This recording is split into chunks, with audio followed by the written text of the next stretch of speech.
where are you kind of seeing things that online are blaringly outsourced that shouldn't be? 90% of it. You know when a robot wrote something, and you actually lose credibility and trust the more that you let it do that for you. Outsourcing your voice, I think, is the biggest disservice you're doing to your spirit, to your soul, to your business in the long game. You might get some traction now. You might feel good because you're putting out content, but nobody fucking cares because they know it's not you.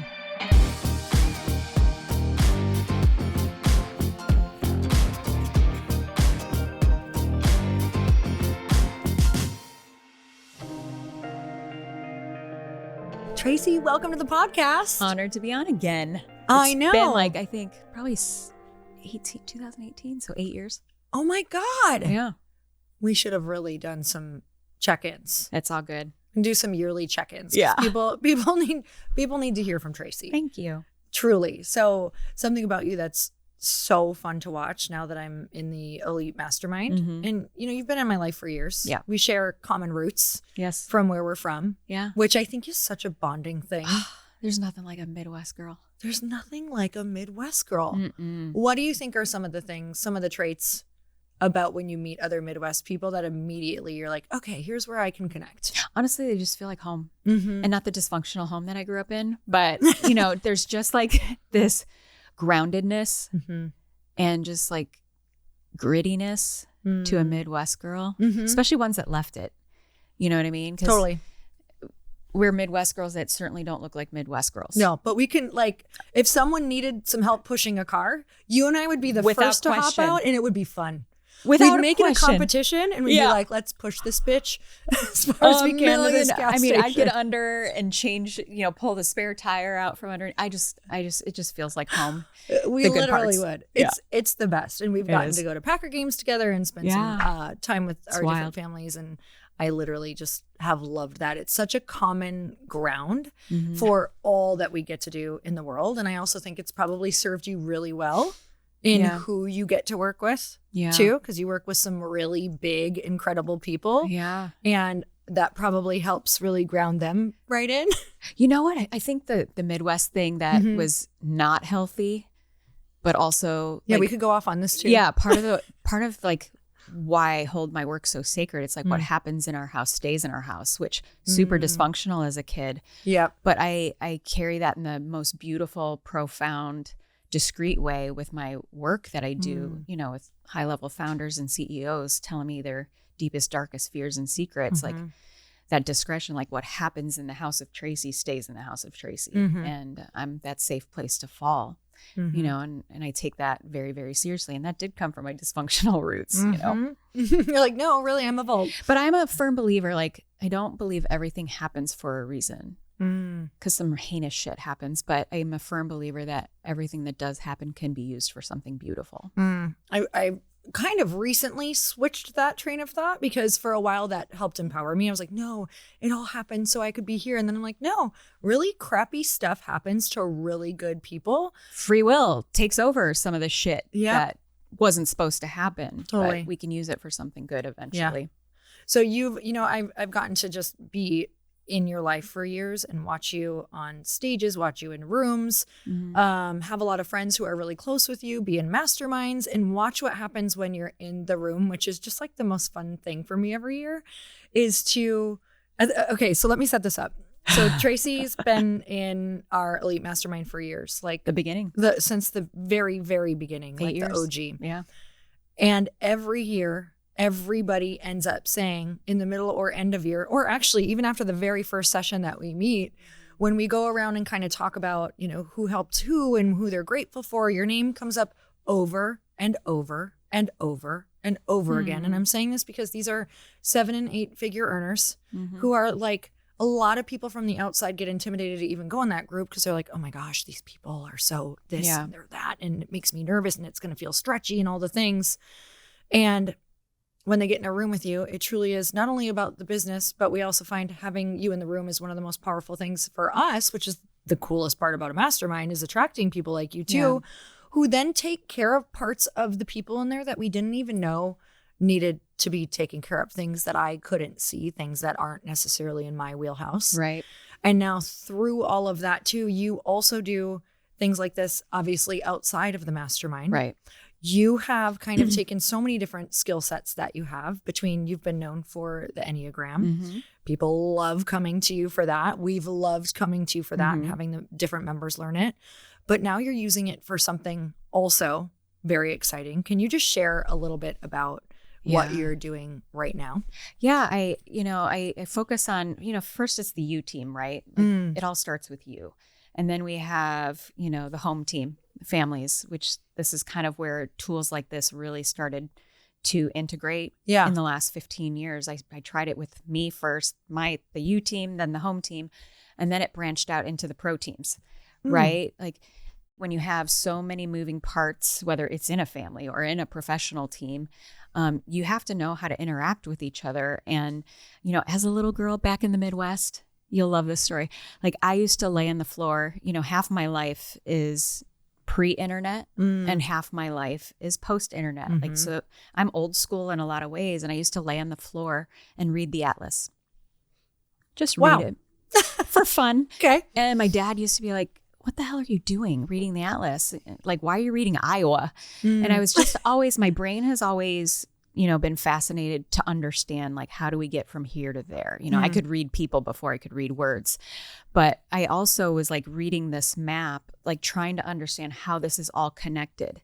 And growing up with an alcoholic, I had to understand how things were connected without words being said as well.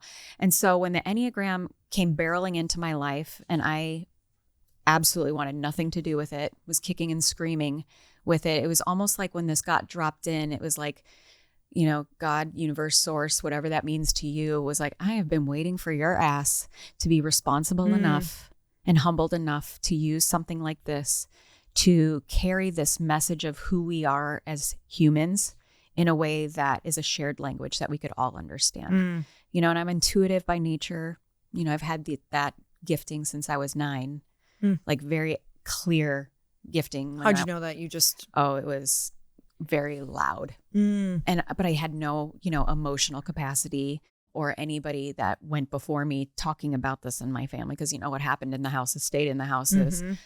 And, I tried to quiet it a lot of the time. So, back to your question of what I do with people now, it's kind of like this. When the student is ready, the teacher and tools appear. And 14 years ago, I was humbled enough at a low point in my life where on paper it looked good and to the world it looked good. But I knew, like, if I didn't get support in a way that wasn't taught, told, or modeled for me, like it was just a matter of time before the ship would sink. And so when my therapist said, hey, I want you to do this Enneagram thing, I said, respectfully, Nancy, go fuck yourself. Like, I'm here to get some tools to get sober, to have some emotional support here. I don't need a fucking Enneagram test. And Nancy didn't miss a beat. And she's like, my dear, your best thinking has gotten you here. And how about you take the ego down a few notches? Love Nancy. I've seen her. I saw her for 13 years after that. Wow. But it was her introduction to the Enneagram. And then sitting in rehab for 30 days, I had nothing but my journal and an iPod and my time with the Enneagram that I saw the power of it. And it worked like that atlas that I used to read. It's like, how do we get from here to there? It's like, you can take the girl out of the Midwest, but you don't take the Midwest out of the girl, right? And the Enneagram kind of works like that. Like, who we are at our core kind of resides in that framework, but we obviously venture out. We have some range. We don't just stay in the little Enneagram type bubble. And if you don't know kind of where you go when things are great, you might go off-roading in a way that takes you over a cliff, or you can take a scenic route, which, brings you more joy on the journey. And that's the kind of way that I integrate this within teams and families and, individuals. Like I give them the framework that is this roadmap that is the atlas that I call the Enneagram. Do you feel like for you before that, because you said, even at a young age, you could like nonverbal communication, you already got it. And you probably had like names for it in your head or understanding just even in your body. But did this give you like, now you can be in a room and even more clearly kind of define it for yourself? Not so much for me. Yeah. I've always kind of had it. Like it almost gave me a giggle when I was learning about it early days. Cause like, I already know this, but I didn't know how to communicate it. And it gave me a framework and a system that I could, and for 5 years, I told no one I was using it. Absolutely no one. And it was, this is typical me, that I don't do something just because it's trendy or because it's like I can capitalize on this or it's scalable. The only reason I came out of the Enneagram closet is because it became popular and I saw it being misused and kind of watered down. I was like, you guys are missing the whole point if you don't use this in a way that actually can benefit you. And even when, like, I didn't get certified in or accredited in any of it until about 6 years ago. You know, I was 8 years into facilitating this work and I was like, maybe I should see if I really know my shit. And so I went to go get accredited, and the team that was, you know, facilitating the training, they were like, why are you here? Like, you teach this better than you teach this better than we do. I'm like, that's all I needed to know. See you later. I'm not even going to finish this. So yeah, it was cool. So now when you, like, when you're in a room like the mastermind room, and a lot of people are coming to talk to you, do you use the Enneagram languaging? Does it help them immediately? And what, can you share a little bit more about it for people who don't know what it is? It's a framework that has 9 very unique perspectives, fears, and motives in which we process, see, communicate, and move through the world, right? And there's a lot of schools of thought that your type doesn't change. And I believe that. And I've carried 2 babies in my body and they were very unique personality-wise in utero before they had even dropped Earthside, right? And then they drop Earthside and they're in my family unit. And that uniqueness that was them before anybody else got to see or experience them was very true to who they were out in the earth. And that's all of us, right? Like, I do believe we have this soul blueprint that is designed for us, and it happens to fall in this beautiful framework because all 9 different ways that these unique personalities kind of operate through the world all are needed and all are special. And it's like the holistic approach to like humanity and all of that. But then we are dropped into these families, like the ones that you and I were dropped into. And it's like a shit show. And you're like, what is happening? And we experience things and traumas and schools and teachers who tell you you're a retard. That's what mine said to me because I was left-handed, you know, like that's how old I am, you guys. Like, yeah. And that alters that natural expression, that authentic expression of who we were designed to be. Right. And the cool thing about the Enneagram is like, it's not this box you're put in. It actually helps you be reminded of who you were before life kicked you in the teeth, before so-and-so told you you had to be a certain way, before your parents said, do as I say, not as I do, kind of bullshit. And it gives this freedom to be exactly who you were. And that was like the most profound moment in accepting the Enneagram in my life when Nancy was like, you know, lady, like this actually could help you. You know, at the time in my life, I was at such a low point. It's like, if I have to overhaul every part of who I am, like, I don't think that that's going to be sustainable. And in fact, the Enneagram gave me full-blown permission to be exactly who I am designed to be. Now, I'm responsible for the come from, because the same thing that makes me amazing is also the kryptonite in my life. So knowing that, like, it's all superpowers, like everything about this framework can be superpowers in my life if I'm coming from a place of love, compassion, empathy, grace, service, fun, innocence. That my intensity, it is my superpower. Like, thankfully, you've only really had to experience the good parts of that, right? You see the power and the magic and the beauty of my intensity. That same intensity took my family down to ground zero when it's coming from fear, insecurity, unworthiness, shame, guilt, and ego. And so that's the cool part about this. You get to be exactly who you're designed to be. You also get some range, because being this intense as a mother isn't always the right tool for the job. So thankfully, I know within who I am, and this framework is very clear and laid out for me, like where I need to go to give me the range to be a nurturing mom, but also powerful and supportive and wise and all those things. So it's really, really cool for that. And when you're a CEO or a founder, or you're trying to implement things like AI in your life, like, you cannot like lose who you are. Otherwise, it's just a matter of time before it's all going to fall apart. And, you know, the last 2 years, like we were talking before we hit record, have been really, really challenging for me. probably the scariest few months of my life, the last 14 years. And I am so thankful not only for my wisdom and like the business I have by bringing this beautiful tool to thousands of people now, but to keep me alive. Quite honestly, it got pretty dark there for a little bit. And because I understood and can read exactly what's happening here, doesn't mean it feels any less scary or horrible. But I know the way out. And I know the cleanest way out and the most delicate and loving way out, not just the fast pass out. So I'm real life, like you said, like those that are here to make and facilitate transformation usually have to walk their own talk through it, not just once, but over and over again. And this tool has saved my ass, saved my ass as a, a partner in romantic partnership, as a mother. This tool single-handedly transformed the culture in my home overnight. Wow. So I want to get into the business portion too, but before that, I would love for people to know, like when you say, oh my gosh, this transformed my relationships, this saved me from the dark moments.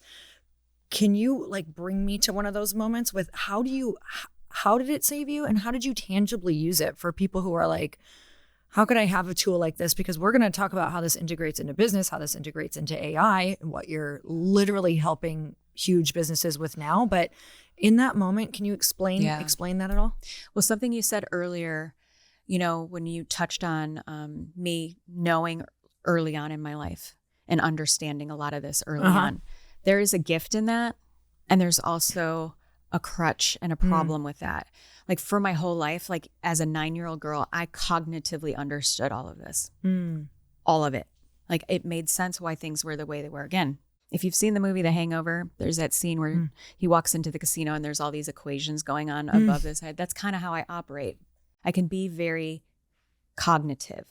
The problem is I had been neck down dead.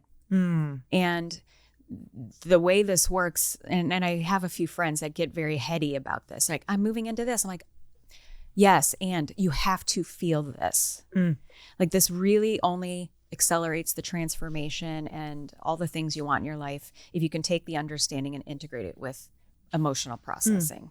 And that's been my journey my whole life, because I can understand shit till the cows come home. But the vulnerability it takes to feel your way through it is something that I think a lot of us, especially high achieving, high performing people, because it's messy, it's not efficient, it doesn't seem like we have time for any of this shit. But it's like, if you don't make time for it, like you're going to get a wallop upside the 2x4. So I'll tell you quite honestly, the last 2 years of my life have been really challenging. I'm in a relationship. It's beautiful.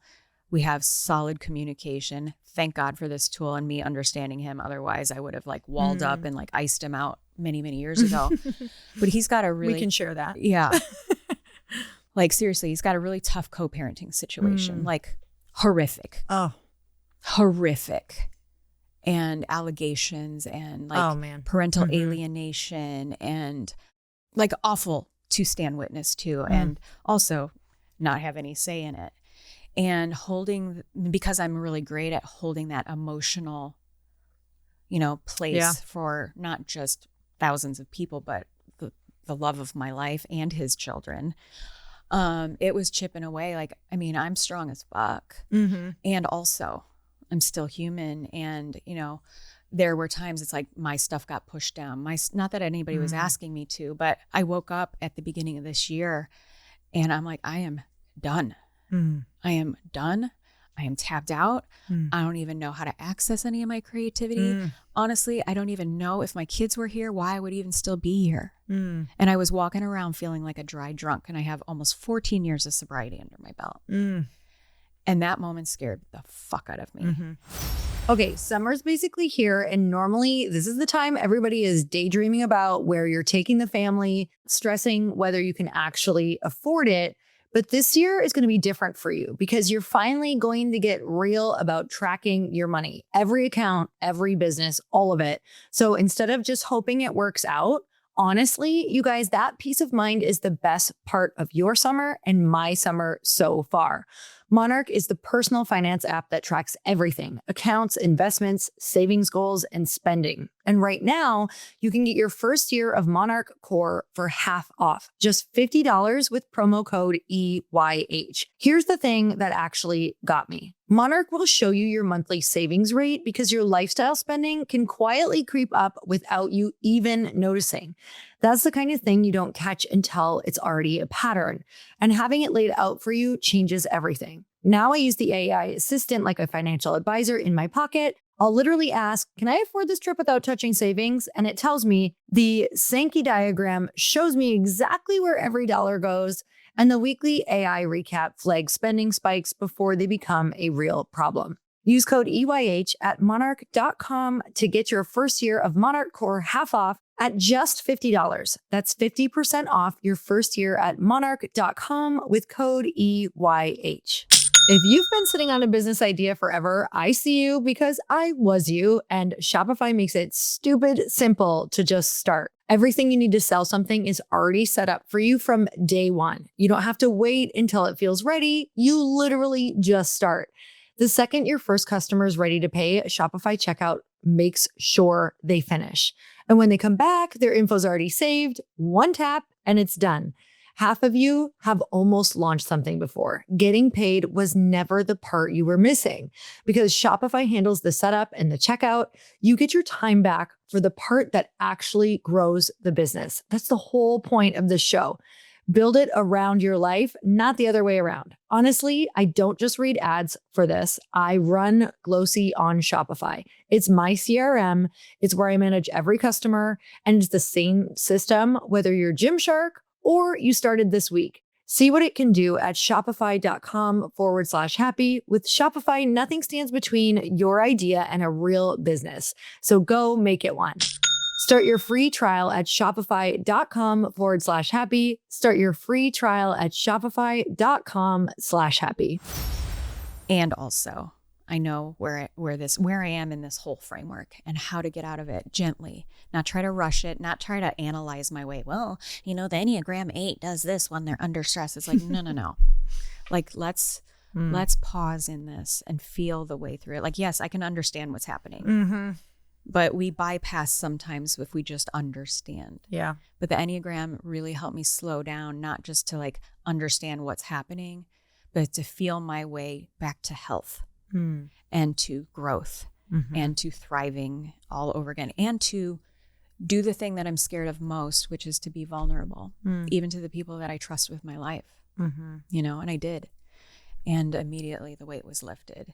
And immediately it's like, the things that you're focused on, you're going to find. It's going to amplify. And this is where that full, trust fall comes into play. It's like, okay, this is not my first rodeo. I've been through harder things.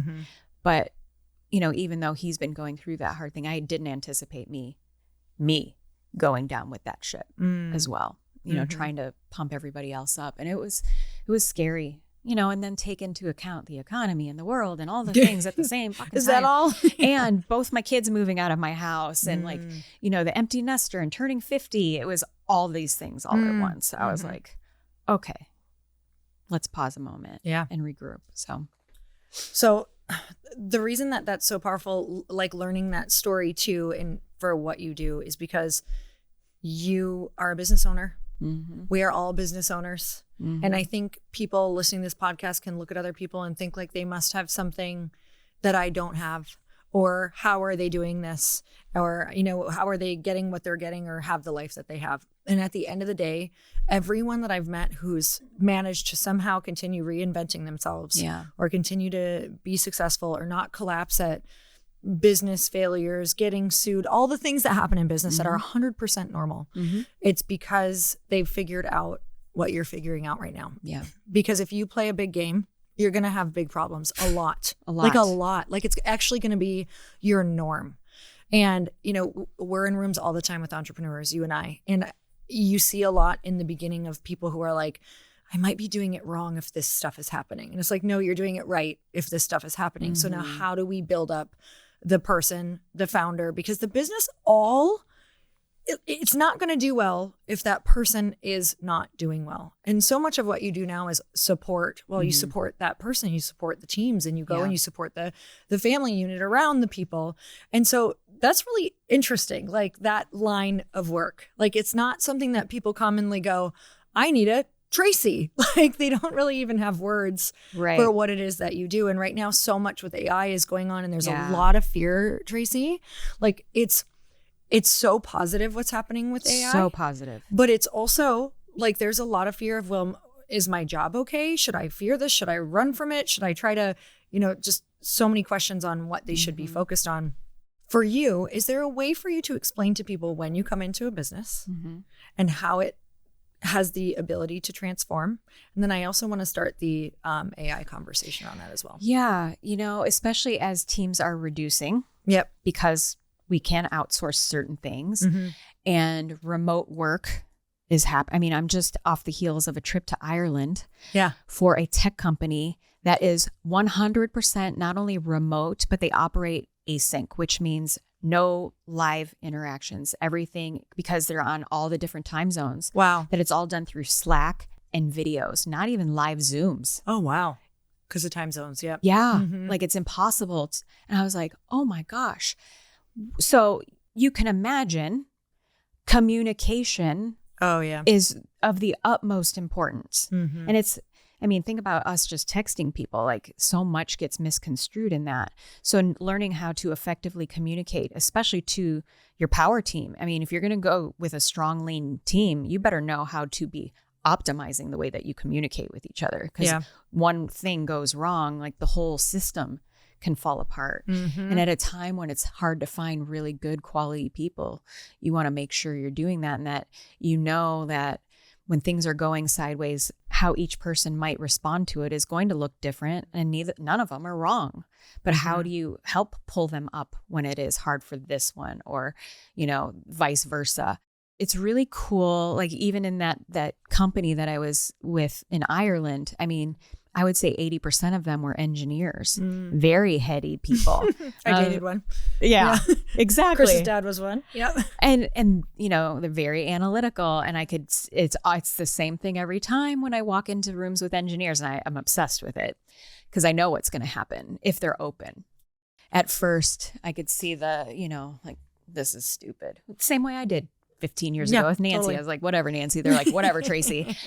And within 40 minutes, they're like, they start to get a little freaked out because they're looking at me. They're like, you don't know me, but you know me better than people who know me. Especially them, because they're not probably sharing And their I would emotions. say something, and I'm like, let me guess. And I just say this, and they're like, okay, it's a little creepy. I'm like, I know. I said, and also, like, this is the beauty of you being you. Like you deserve to be seen, heard, understood, and valued. And also let's help you articulate this magic into this unit, this team, so that it's easier for you. Because I think a lot of times when we're communicating, it's like we're trying to throw stuff up at the wall, making it stick. And the older you get, like the more exhausting that gets. But if you can optimize the way that you communicate with your team, with your partners, with your families, like I don't have the energy management I did when I was 30. And when I'm optimal in the way that I communicate, I'm not as exhausted. And there's less misunderstandings. There's less shit talking. There's less resentments. And when everybody's thriving like that, guess what's going to happen to the business? Guess what's going to happen to retention? Guess what's going to happen to customer retention and acquisition? Everything goes up. When people are seen, heard, understood, and valued for who they are and utilized in the way that they were designed. It's freaking great. Yeah. It's crazy when you actually understand. I mean, you did this for our team years ago. We work with my brother-in-law. Yeah. And him and I could not be more different when it comes to how we work together. And for a while there, while I was insanely grateful for him, like we couldn't have gotten our business remotely where it's at without him. I am such a fast start visionary that every time I'd bring an idea to him, he would, in my opinion, shoot it down, and I would just collapse. So it would I'd crush, literally feel like I'm just crushing into myself and be like, wait, I was so excited. I really felt like this would work. I feel like this is my life's purpose, just overly ridiculously passionate, but that's how I operate. Yeah. And so, I think if I wouldn't have understood it, I don't know how well everything would have gone, totally honestly, because the communication just kept collapsing because he looks for what could go wrong. And, you informed us of all of this, which was so powerful. Like he looks for what could go wrong. He's constantly looking for, it's why he's great. It's why our rooms, in my personal opinion, are second to none, is because he's always looking for 1,000,000%. It's the best thing ever. But if I wouldn't have learned that about him, I was actually resenting him and not appreciating this gorgeous, amazing, life-changing skill set that keeps me in a awesome place in my power in different situations. That's the beauty of this. This helps you not take the shit personally that you do. Or I mean, and it feels personal. I'm not going to say that him and I know his delivery sometimes like, okay. I say that to him now. Pissy pants. Delivery. I know, really. But like it allows you, to not take things so personal, even when it feels personal. Like imagine raising two people that are completely different from you. Like this is why I believe in this tool so much, because I was looking at both my children, low key judging both of them for their gifts and realizing that that's their gift. That's the way they're wired. That's what makes them great. I'm never going to use the words mini me again because they're mini them. And I have a lot to learn from those gifts that they have. If I can humble myself enough to see them, communicate with them, and empower them in a way that serves them, not say my way or the highway. And that's how, when they were teenagers, this completely transformed overnight. Because I have a Nick. I have a Nick that I'm raising. And my intensity, like, it's cool because now I understand with him, like, I can be truthful like I can with Nick.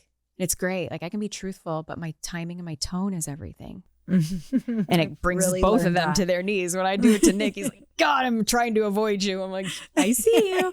I find you. And then I have a daughter like you who is this free spirited, anything, like everything's possible. And, the tactical part of me and the architect with my brain is like, you can't do that. You can't do that. And it's like, I can be intense with her, but I have to be a wordsmith with her where I can be truthful with him. But timing and tone matters. But with her, like every word matters because I never wanted her to feel the way that you were feeling, like squashing my dreams. And as well as I do, if the people closest to you make you feel like that, you're going to go find that somewhere else, usually in not healthy ways. And that's how this helped me, even with the ones I was raising. And the three of us are a power team to this day. But I mean, it's so powerful watching you operate in your relationship, especially with your kids. I love it. Yeah.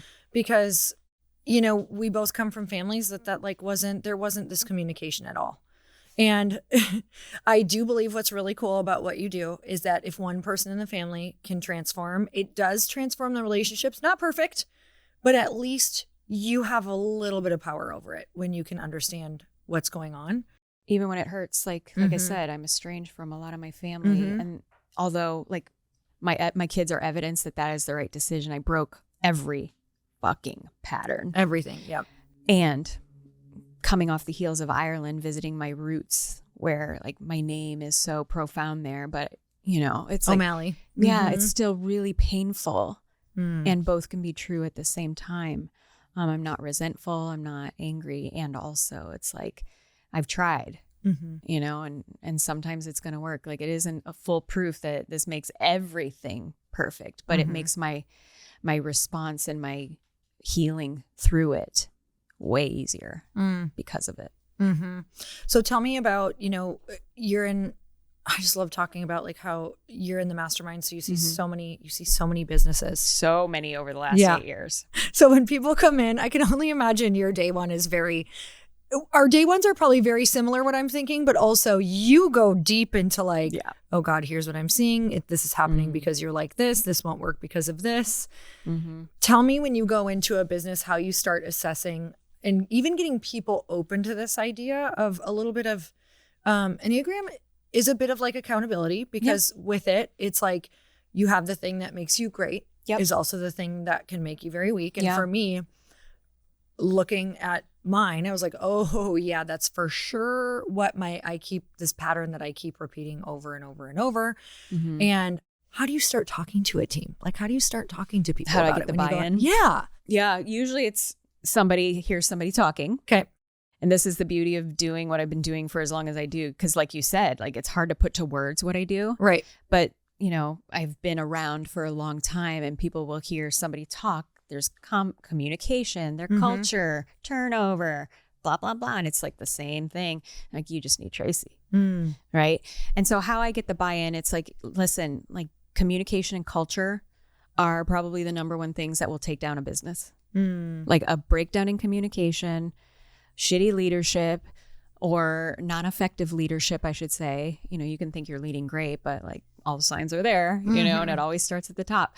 And the culture that you create, and this tool, when used properly, and I say this all the time, like tools can be weaponized too. Enneagram's no different, right? I've seen the Bible weaponized. I've seen chainsaws weaponized, but they're also powerful, beautiful tools, all three of those things, right?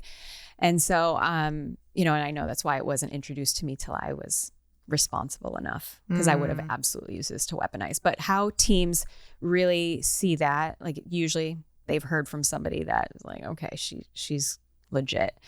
But it's this shared language that when I go, you have this tool. Now it's going to take practice understanding it and learning it and integrating it, but you still have me for that. But it's something that they can sustain long after I'm gone. A lot of companies do these offsites and leadership, let's get to know each other. And I see them doing these stupid things. And every single time I have come in after they've been on offsites before, they're like, this was the best thing our company has ever done because it's useful. Yeah. Not just useful within the framework of the company or the team that they're working with, but they also bring this back home to their families and to themselves. So the shared language thing, the sustainability of using this as long as you practice, and sometimes they bring me in for the practice, as the guide, just like you would hire a coach, like if you're Michael Jordan was the greatest of all time, but he always had a coach. But knowing that this is something that they continuously can use if they're willing. Totally. So you're just making me think about like before Tracy is like the Tower of Babel. What was it when all the languages in the Bible got separated truly? And that's where everything was split and divided, if we're using Bible lingo. And that's the thing, is even when Chris and I were first married, we had no language to speak together. So of course, two Sagittarius is two very passionate, visionary people in the house. Like we weren't even speaking the same language at all. It wasn't until we went to like Landmark Forum, Tony Robbins, and we started to just use whatever languaging tools we had. We would have never stayed together, Tracy. Yeah. Like for sure, there were so many very fiery fights that my pattern to run and not talk about it and his pattern to win were just not going to work together. And so I don't think people realize the power of a language when it's a language that your whole team can use, that you can use with your friends, you can use with your family. Like all of our friends know this language. I know. And I struggled so much in female friendships before this because I just assumed they should know what to say, what not to say, when to text, whatever, all the things. And when you have this, beautiful things happen. You keep relationships, your business grows. It's everything. You get to experience things in life you've never experienced because the quality of the relationship in friendship, life, business, marriage, all of the things just deepens so much. What does it look like when you go into a room? Whether it's, I'm sure it's kind of the same with family and with like when you go into different, family situations compared to when you go in like a big office setting or a big team setting. Can you give me the rundown on what that actually looks like? Like I always think about this. I'm like, where does she even start? How does she walk in? Like, I'm Tracy, here's your Enneagram. Like, what does this look like? I think stories are like, my experience with it is usually where I start because I'm not just like, hello, I'm here to talk about the Enneagram. It's like, you need to understand like the reason I'm as good at this as I am and as passionate about it as I am is because I have seen, experienced, and integrated this firsthand in my life. And I think it's really important that, for anything like, why should I listen to you? I mean, I'm that way anyway. It's like, I don't give a shit who you are. Like, what's in this for me? And parts, because it is transformed and helped in every area of my life, not just with me and sobriety, my kids, my relationship, but business. Like before I was the Enneagram girl, it's helped me lead 100,000 people teams of all different walks of life. And so I come in and I usually kind of start in the heart space and I get vulnerable first, appropriate to whatever the audience is. Like the team of engineers, I went a little bit there, but they wouldn't want to hear all of that. Yeah. With a husband, wife, I go right into the heart. I go right into the bedroom with it, with families, with kids. Like I will go to where I know their hearts are hurting on any level, whether it's professionally or personally. And that usually, and I have so much experience in my life. This is the beauty of being 54. And I can touch every person in the room with some form of an experience of what's going to be in this for them. And that's usually when the exhale comes. And then I'll go into parts of the Enneagram. I kind of work from the outside in before I'm like, okay, you're this, you're this, you're this.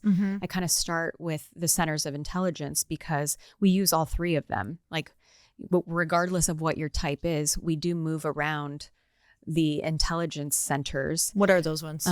We have the head, the heart, and the gut. Okay. Right. So you are a heart person. Chris is a head person. And I'm a gut person, right? Same thing in my family. I'm the gut person and I have one a heart, one a head. Oh, wow. And just even understanding that, like how you respond to things, you need significance. Like that is going to be your main driver. Now, it means to the other two types in that center is going to look a little different. Chris needs certainty. He needs certainty that there's freedom, choices, and options at all time. All the time. Me and your brother-in-law, we need independence, autonomy, and control. Like even just understanding that, if you know nothing else about our talk, like that can shift any room and any leadership team. And so I kind of start from the outside in, and then I kind of it gets more granular. And then, even those that are in the same center of intelligence, I'm like, yeah, but like this one, that's what that means. Significance means to this one. That's what significance means to this one. That's what significance means to this one. And they're like, oh, okay. Like they start to get it. It's not just like, I'm here to put a label on all of you. Now, good luck. Yeah. My husband, Chris, and I run masterminds, and we have worked with every type of entrepreneur, from a beginner entrepreneur all the way up to 7 and 8 figures. And I will tell you that a lot of them share the theme that not everyone has the foundation of their business dialed in at all, especially in the beginning. And your business identity is everything that makes your business legitimate and professional. You guys, it is from public records to compliance to website, email, and phone number. And with Northwest Registered Agent, you don't just form a business, but you start with a complete foundation built for privacy, credibility, and growth.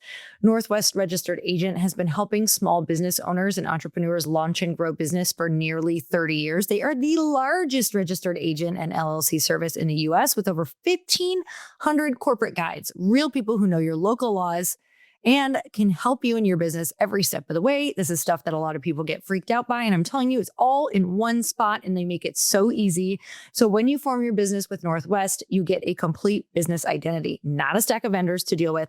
That includes registered agent, service, a business address, operating agreement, domain, websites, professional email, phone number, and built-in privacy. Sign up for a free account to begin managing your business with lawyer-drafted operating agreements, bylaws, resolutions, membership certificates, bill of sale, and more, all in one place, all at no cost. Northwest is your one-stop business resource. Build a professional website, stay in good standing with on-time annual filings, get simple explanations of corporate bylaws, and more. With Northwest Privacy comes standard, your data is never sold, and all services are handled in-house under the privacy by default promise.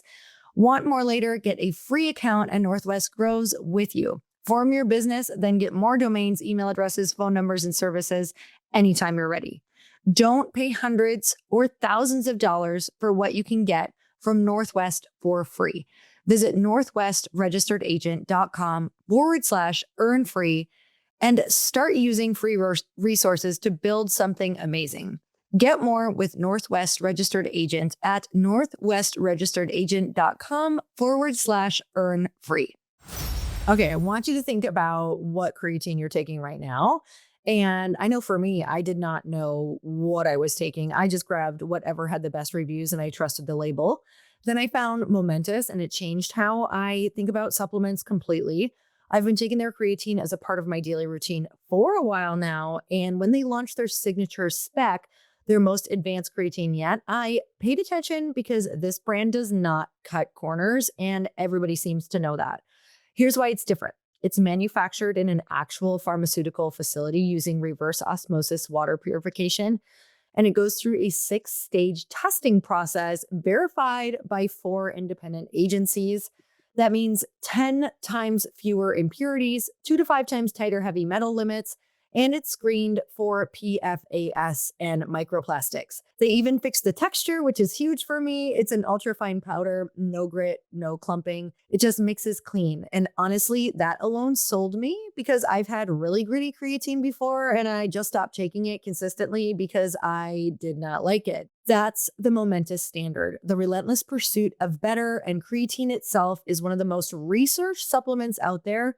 It supports strength, lean muscle recovery, and even cognitive performance. So if you're taking it every day anyway, take the one that's actually held to a higher standard.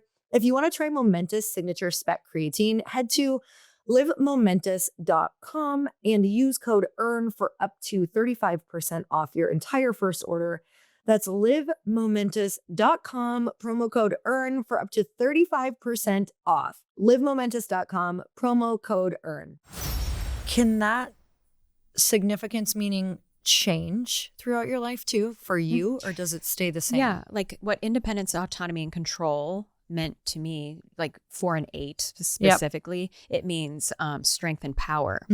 Now that my recalibration of what that means has absolutely changed. Like I grew up in an environment where I saw abuse of power and strength, but that's how I'm operated. So of course, monkey see, monkey do, right? And so what I believed was strength and power for most of my life was a not so healthy version of it.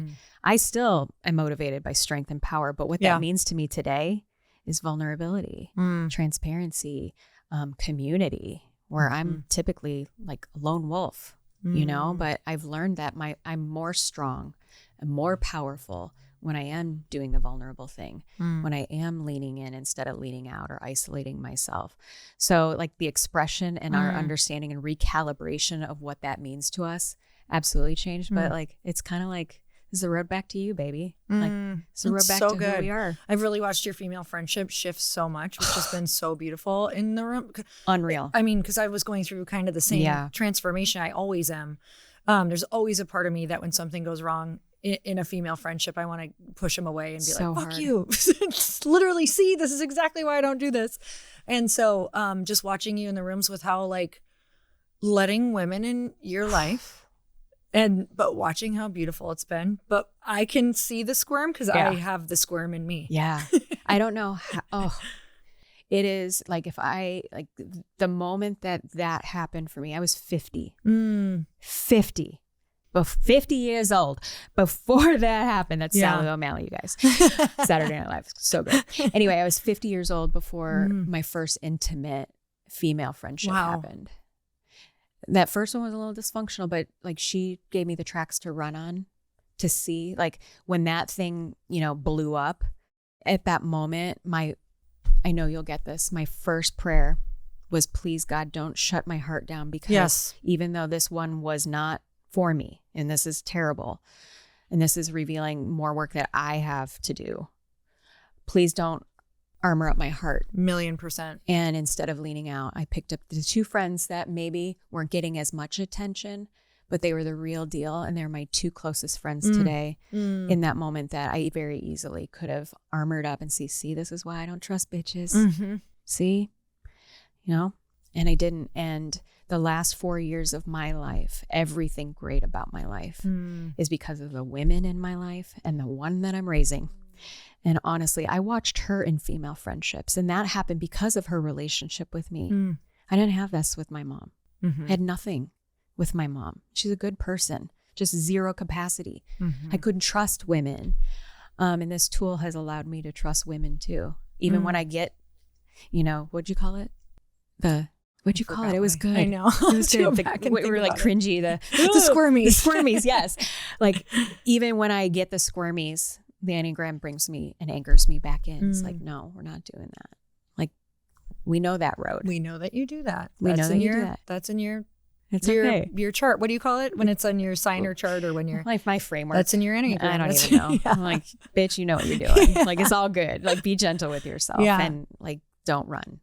Let's talk about those shifts because there's kind of how do you say this? There's like the shadow side, or there's the side that you can be. And there's also like this strength side. And then throughout your life, so much changes. Like for sure, when you said significance, that's 1,000,000% me. And I've known that since I started doing fitness things, that was very important for me. Yeah.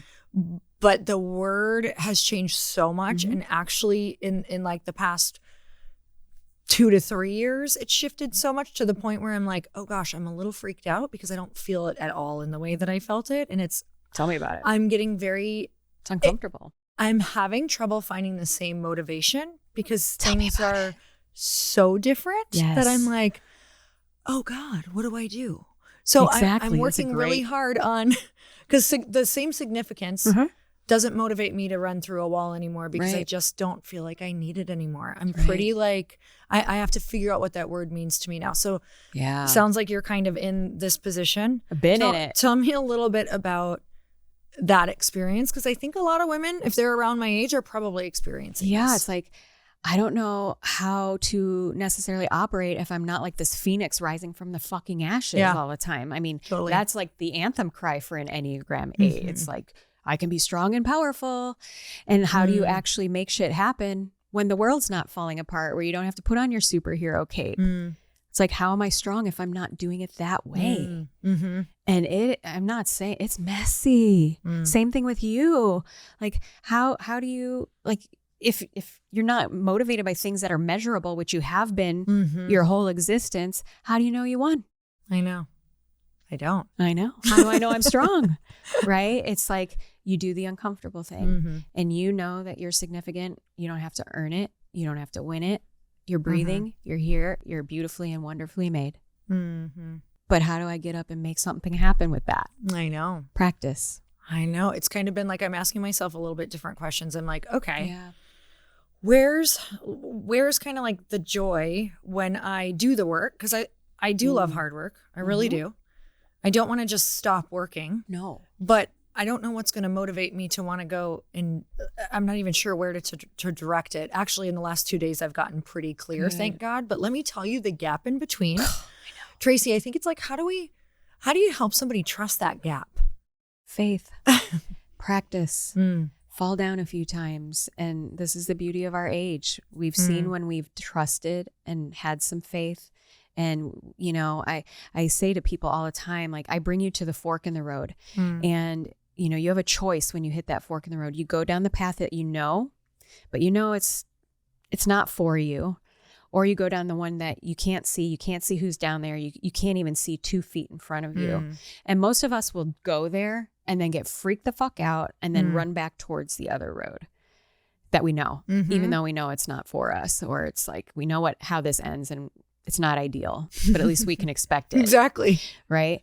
And I'm like, I am in that I'm down that road waiting for you, that when you get scared. And I say this to myself, like, cause it's just the little part of us that's really freaking out, you know, and it's this more evolved, like, wise version of ourselves. That's like, I know you're scared. This is scary. You know, for you, like doing things just because it's fun, like that's nothing you've ever done in your life. No. Ever. Because like you can't, like, fun isn't measurable necessarily. You don't win an award for that or have your picture necessarily taken for that.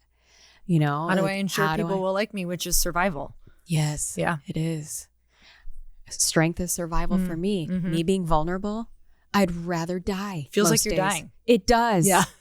It does. But like, you know, a month ago, 2 months ago, when I sat there and spoke to my daughter and revealed, like, babe, I don't even know how I'm getting up in the morning right now. I feel like a dry drunk. I don't even feel like life today feels worth living if you weren't here. You know, that was really vulnerable. And, you know, I have so much clout in the eyes of my own daughter, she thinks I'm the strongest woman she's ever known. And I was like, A, I don't want to burden her, but B, like, will I lose some of the armor of that badge? And she looked at me, you know, I did not want to do it, but I knew I had to. Like, I had to do the thing that feels contrary to what I normally would do, which is to armor up, tough this out, be okay, fake it till you make it, bullshit. And instead I looked her dead in the eyes and told her the truth. And in that moment, she's like, you're the strongest woman I've ever known because of this. And I've never been more proud to be your daughter. So the antidote is like the exact, the contrary action. The contrary action. The thing that feels most uncomfortable. But the thing is we can spiritually bypass ourselves and bullshit ourselves and co-sign our old patterns, because I can justify reasons why I should not have done that until I was blue in the face. All day long. But I knew. And that's the beauty of this tool. It doesn't lie to you the way AI can. Yeah. You know, because if I had put this into the little AI robot, I'd be like, of course don't. Girl, no, that's not for you. You're strong. You got this. Let's try it this way. Yeah. You know? And so that's what I love about the beauty of this tool. It tells you the truth. I think that's the thing that is going to be so huge right now, and already is. And you're already seeing that with the people that you're working with, is they're bringing you in to make sure the human side still stays the human intelligence. Yes. Tell me a little bit about that, because I think we're getting confused on where do we all outsource? Where should we have people? And I love it. Like, amazing. I'm somebody who likes to move really fast too. Yeah. Like, it's powerful. Yeah. And it's seductive. And that's the problem is, and I'm not saying like downsizing teams is a bad thing and working smarter, but those things that you are automating or agents, like that's the buzzword, you know, creating agents. I think it's amazing, brilliant, thank goodness. But those things are only as effective as the human intelligence plugging into it. Totally. And that's where the problem is. And I even found myself in this trap. Like, of course, when this came out, 2-3 years ago, I was like, cool, it's going to make my life easier. There's nothing worse than staring at a blank page. Totally. Like, it's torture. Like, I'm going to write today. I got nothing. So like the emergence of this was exciting. And then it is seductive. And then you're in it. And then it's like you're a shell of a human. Because you're not using your human intelligence. You're like, okay, what works for marketing? And I'm not saying any of this is wrong, but I think when we lean on that so much, like you're outsourcing yourself, like use it to optimize you, not replace you. Your voice, your essence, your spirit, your compassion, your empathy. And with this team in Ireland, you know, with the way that they're operating, I was like, these things are all great. All the things that you're doing. Now, how do you optimize the humans that are inputting into that? Because if they aren't their best selves, if they aren't truly their own human intelligence kind of machine here, none of this is going to matter. None of it's going to land. You're going to wake up one day and look at the screen and be like, that doesn't sound like me. That's not, you know, hitting the mark. And you won't be able to kind of reverse engineer it. Like, that's the problem. Yeah. You know? And as fast as it goes, because it moves really fast, that's like, think about a car going 80 miles an hour crashing into a wall versus the 20-mile-an-hour one. Yeah. You know, speed is sexy. I get it. And also, I hate this. I know you do too. Slow down to speed up.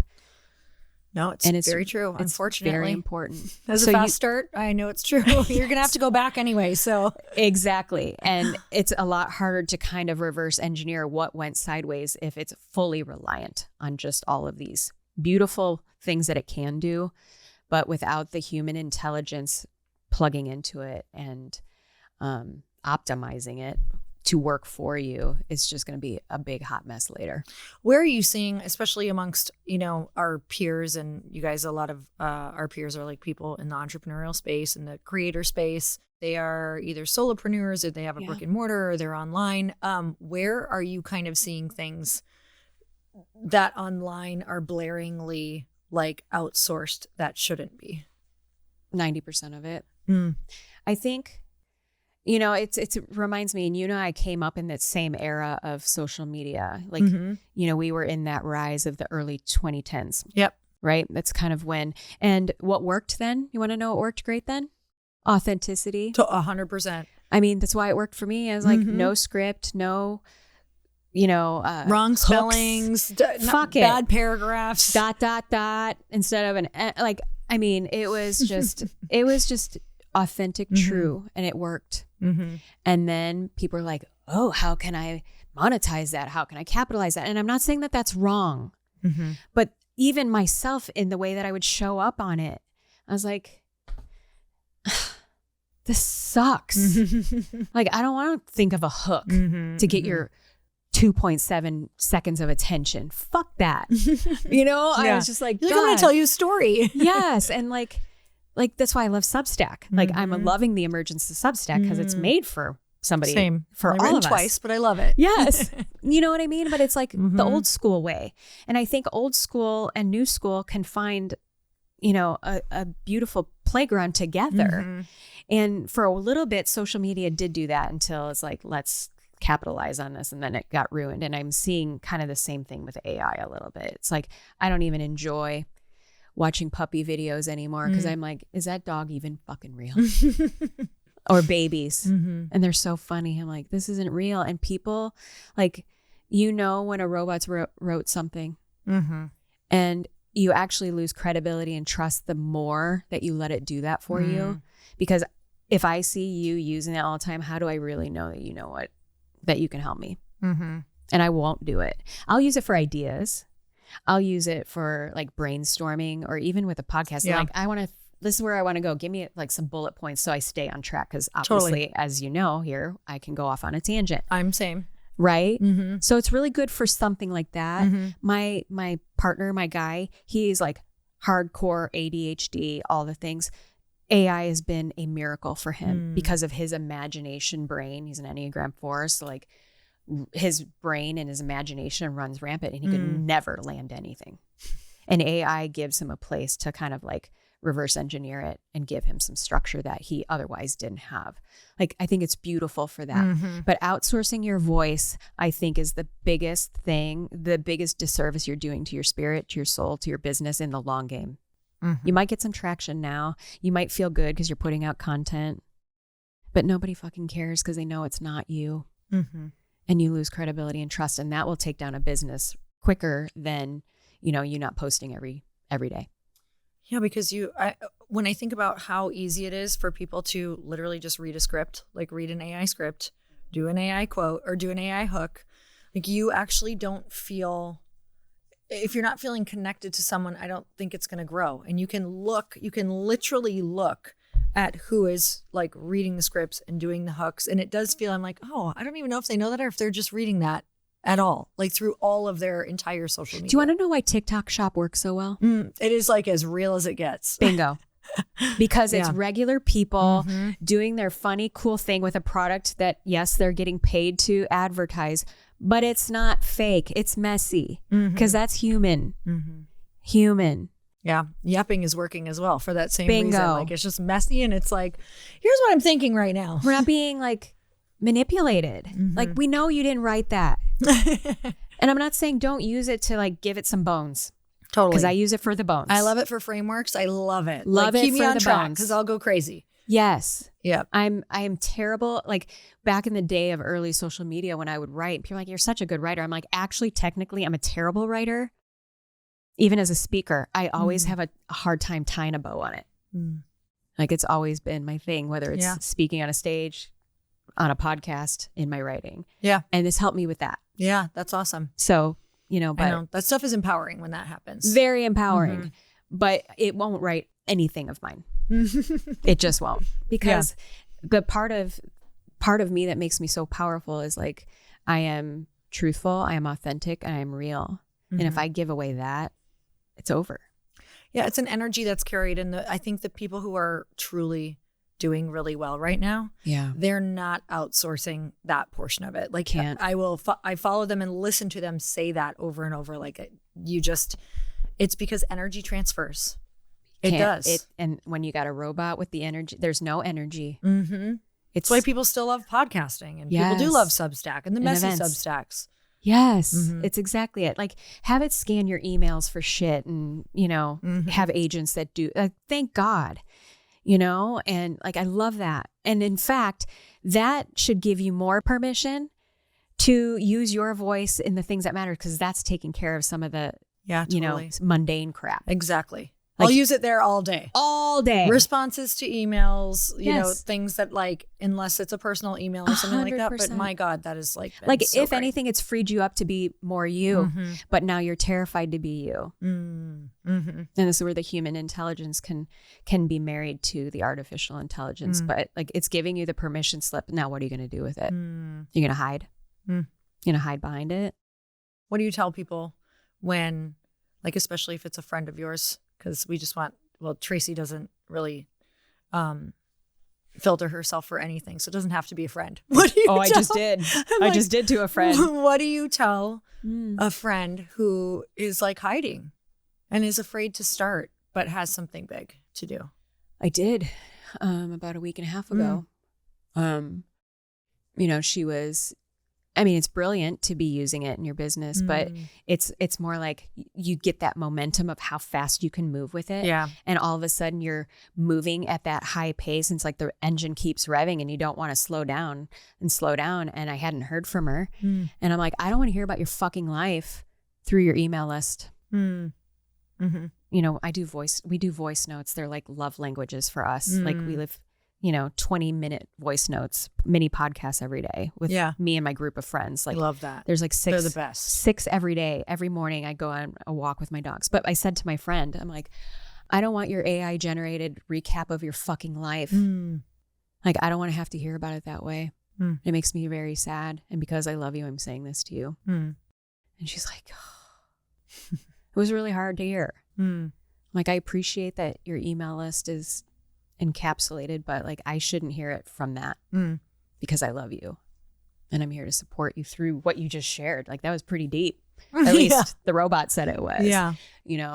And I want the real you. I want the messy you. I don't want like the bullet pointed like rundown of what's been going on when you've been hiding from me. Like, I know it's not fun and it's messy, but I'm here for it. It was really hard. Yeah. I mean, I'm guilty of that. It's easier for me sometimes to write in an email than it is to call a friend. Yeah. Because it feels like burdensome. And, full transparency, I was gentle and nurturing and also direct and firm. Yeah. And that's the only way I operate. You'll get equal part. I mean, they call me the velvet hammer. So like, I'm going to give you equal parts love and compassion and empathy and nurturing, but I'm also going to be radically truthful as fuck. And, that's the only way I will be. And I've lost friendships over that because some people are not okay with the mirror being held up. I'll turn the mirror on myself too. It's not easy. I get it. But I've lost friendships over that. And I would still do it a million times over, because if you can't stand in the fire with me, what are you even doing? And you should want that for all your relationships. You want to know who's going to stand in the fire with you. That's very true. And I think what's powerful about that is like, I think sometimes that can be really scary for people. Like, oh gosh, I have this person who's going to hold up this mirror, and if it comes on a day I don't want to hear it. And so it just feels easier to protect yourself because we're already so good at that. Yeah. But I think what's powerful is it goes back to the whole thing that you've been talking about, is when you know this about a friend, then you just accept all of it. All of it. Because Chris Harder, I live with him. I don't know if you know that, for 25 years. Yeah. And knowing that he also can be that way is like one of the most powerful things for me, because I get the other side of it where it's like, I'm always going to know where he sits. Always. I don't have to worry about it. And he's going to call me out. And sometimes he's wrong. And a lot of times he's right. Yeah. And it's like, if I did not know that is just how he is and his delivery, and that's important to him to be able to like say all the things and be honest, then we would never be together, because I would have taken it so personally. And you wouldn't have grown and all the things like it, but he's going to stand in the fire with you. 1,000,000%. And I would rather know that when we're being the most authentic, true, loving, with good intent and in integrity. Huge. It's like, you got to have intent and integrity, because I didn't intend that. Well, you're out of integrity, so fuck you. You know what I mean? It's like, you can have pure intent, but you also have to be in integrity, that you're walking your own walk too. And so me saying that to my beautiful friend, it's like, am I holding up my end of the bargain on that? And yes, I am. Yes, I am. So I felt okay saying it to her, and I knew it was going to hurt, and we're better for it. Yeah. We're better for it. Totally. And you get your voice notes back. I do. And, you know, like the friends that I have in my life, I mean, I know that my intensity can be a little like, if you have to tell me something, like, first of all, it's hard because of that intensity, but also I'm older than everyone of my friends and I have more experience of life. So like, who are they to tell me? Like, they have a lot of place to tell me because they have different experiences and their own divine wisdom. And, you know, I think, and even my own children do it. Like the courage it takes for my beautiful, sweet, sensitive, empathetic Enneagram 2 son to tell me the truth. Like, I don't like it, but man, I'm like, that had to feel really brave of you right now. He's like, I wanted to shit myself. And I'm like, and thank you for loving me enough to tell me the truth. Isn't that the truth? And knowing that even though like maybe the way that I'm operating feels personal, knowing that it's not, and loving me enough to put that own, it feels personal part of you aside to say, I love you enough to tell you this for us. Yeah, it's great. It is great. Everything's better because of it. You can't have the depth without those conversations. You just can't. And I hate it. Hate it. There's no like, I hate it, but I hate it. And I have amazing relationships. Yeah. I think people on the outside, like they start looking, and I'm sure it's so funny too, because now people are like, oh my God, you have all these great friendships. And you're like, I did not. And I went like, you have to kind of go through hell in order to get them. Have to. And it's just like, you have to have the contrast. You have to have the contrast. Like, how do you know, like, you're filled with so much joy and excitement if you haven't experienced like the dark night of the freaking soul? Totally. It's the range. I really do believe that range. You can only go as high as the depths that you're willing to also go, you know? Well, that's good news for us. Yeah. Totally. We're going up. Yep. It's going on up. Well, I'm so grateful for you. Honored. How does a team know? Like, what's kind of going on in a team or in a relationship or in someone's life where they're like, okay, I should really, I think I need some help. Some of my favorite work is couples and besties. Like, I've done girls' night week, you know, they all went on vacation. You know, my goal, Sarah Blakely, if you're listening, you know, I know she does her trip every year. Trip. I've done a few of those for friends that do that, like besties that have been friends for like her friends for decades. Yeah. And done the whole workshop in a very fun girls' weekend kind of way. Amazing. Can you imagine? Oh, that's going to happen. Like, amazing. We're saying it on top of all of you. Just put that out there right now. Hold it for 3 seconds. Great. Please. And I'm not somebody who puts like big goals or like big stupid idea time. I know this when Chris is like, I don't do that. That is mine. Like, to be able to pour into her and her beautiful friends. Like, imagine like you and your girlfriends, like so knowing each other in a totally obsessed. More intimate way. Yeah. Same thing with couples. Like, that same friend that I was telling you about, her husband for their anniversary bought a session with me for them. And they were like fighting, and they don't like, we're fighting and we're missing the mark, but we know like we're better than this. And our love is deeper than that. We just maybe need somebody to kind of like be a guide. And he's like, and I know you'll hold her accountable too, as much as you will me. I'm like, yes, like I'm for the team. Like, that's the other thing. Like, I'm here for definitely the team, the company as a whole. And that means all of you get called out. Totally. Not just the one that hired me, you're not safe. Right. Just so you know. That's 100%, you guys. I can vouch for that. Like, truly, she'll be for the whole team. The entire team, the entire family, the entire marriage, the entire girls group, whatever. But usually what's happening is like, you just feel like the floor might be about to be pulled out from underneath you. You might lose key people. You need to hire people, but you've made shitty hires, or you know you've hired the wrong people and you're trying to put a square peg in a round hole. Like, this helps expose either they're the problem, or they have some range to be able to grow, or we need to like clean house. And I've helped companies do that too. I was, you know, because I'll take on the entire team, and I'll be like, this ain't gonna happen. This ain't gonna happen, or this can happen. Let me help them with this and see like where we can get this. You know, if you have somebody you believe in, but you're like, ugh, how much longer can I tolerate not getting what I want out of this person? Like, I come in very objectively. I'm like, yeah, no, not going to happen. Or you're the problem. Yeah. And the way that you're speaking to them isn't, you know, maybe growing.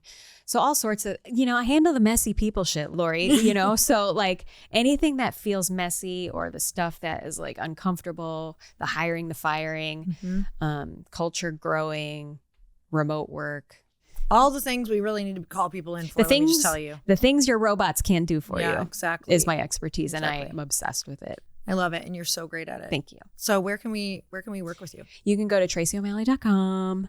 You can find a way to contact me. I'm on Instagram, Tracy_O'Malley, all the things. If you are interested in, the Enneagram, because the problem is the online assessments are inaccurate 65 to 70% of the time. And you can imagine if you're using this like an atlas, having the right coordinates are kind of important to get you where you're supposed to go. My assessment that I have available, VIP pricing for Earn Your Happy listeners. Yay. You just use the code Earn Your Happy, Earn Your Happy, and you'll get $20 off my assessment, which is over 95% accurate. Awesome. And so at least you'll have the right atlas and the right roadmap. And there's an option if you want to do like a little live reading with me, like for 30 minutes, I'll explain what all of it means. But you can go to tracyo'malley.com for that.